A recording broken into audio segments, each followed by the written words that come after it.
is Beston. I live in Cape Town. Also, I do delivery. Interbet helped me to realize my dreams. Now I have my own delivery vehicle and I'm able to do the removal in and around Cape Town.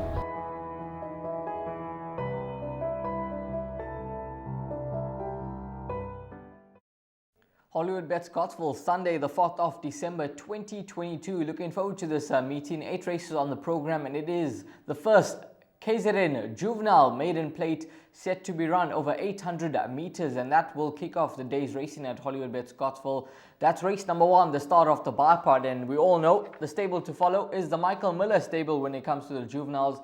They are absolutely in top form when it comes to the juveniles. Year in, year out, they turn out the winners, and just last season I think that they were the top winners here in KZN with regards to the juveniles.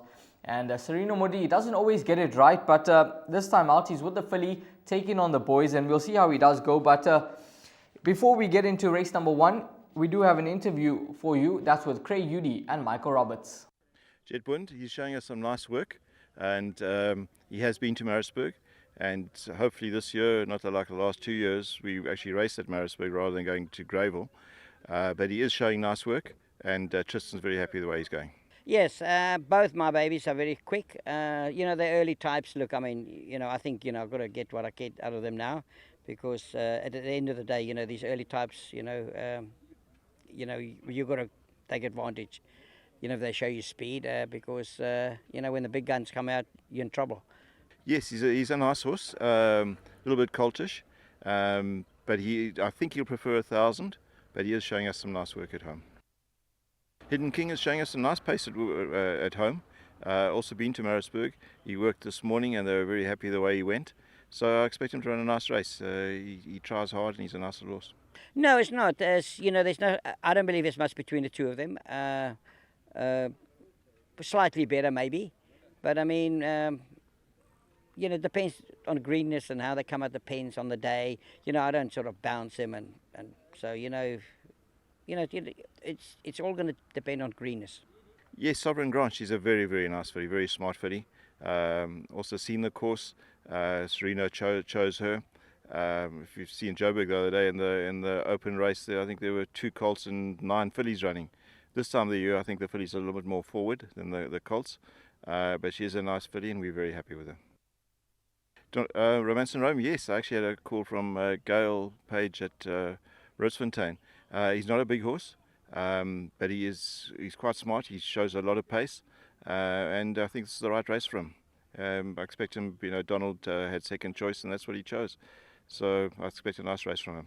Well, it certainly does seem that Mike Miller do have a strong hand once again, and as Craig Udy mentioned, that the fillies do tend to be more precocious at this early time of the year, and Sereno Modi, he's with number 11, Sovereign Grant, who has been priced up as your favourite. I'd say overwhelming favourite, considering that Sovereign Grant opened up at 2-1 in the market, and it was 8-1 and better about those. So they've certainly priced up the filly as the one that they all have to beat. I can tell you that there hasn't been any siblings to this individual, and I haven't found anything on the dam.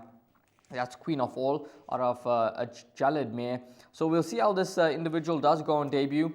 Has been priced up at 2-1, as I mentioned. So keeping a close eye on the betting market. Number 2, Incident Proposal, is a horse that's attracting quite a bit of market support. Opened up at around 8-10-1 in the market, has shortened right down into 11-2 with Hollywoodbets.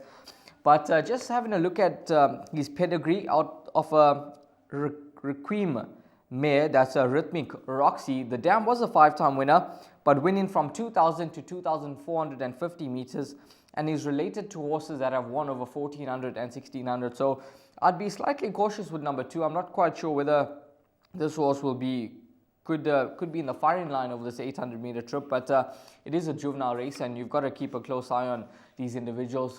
In terms of the bipod, I think just watch the horses go down to the start. Numbers 4, Jet Bund, and number 9, Hidden King, both horses that I'm involved in with the People's Syndicate, and these horses showing nice work back at home, and they're expected to be right up there.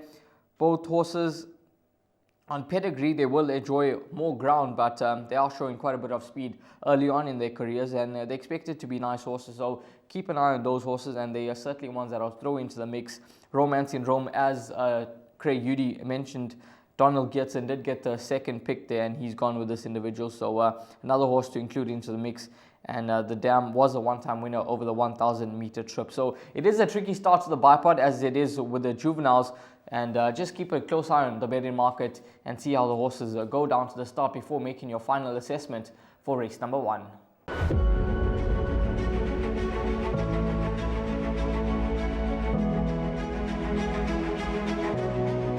It's good fun. Days like these are great. You get the whole industry together. And to have, companies and corporations like Interbet and Cape Racing who are so generous with sort of time and energy into making a day like this possible is it's fantastic for everyone.